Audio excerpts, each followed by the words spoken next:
عبداللہ بن عمر رضی اللہ عنہ نے بیان کیا کہ نبی کریم صلی اللہ علیہ وسلم نے فرمایا، غیب کی 5 کنجیاں ہیں جنہیں اللہ کے سوا اور کوئی نہیں جانتا، اللہ کے سوا اور کوئی نہیں جانتا۔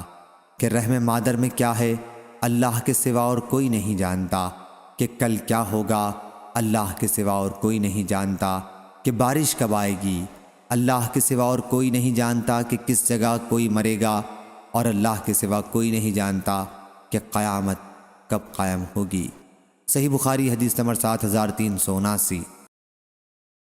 عائشہ رضی اللہ عنہا نے بیان کیا کہ اگر تم سے کوئی یہ کہتا ہے کہ محمد صلی اللہ علیہ وسلم نے اپنے رب کو دیکھا تو وہ غلط کہتا ہے، کیونکہ اللہ تعالیٰ اپنے بارے میں خود کہتا ہے کہ نظریں اس کو دیکھ نہیں سکتیں۔ اور جو کوئی کہتا ہے کہ حضرت صلی اللہ علیہ وسلم غیب جانتے تھے تو غلط کہتا ہے، کیونکہ خداوند تعالیٰ خود کہتا ہے کہ غیب کا علم اللہ کے سوا اور کسی کو نہیں۔ صحیح بخاری حدیث نمبر 7380۔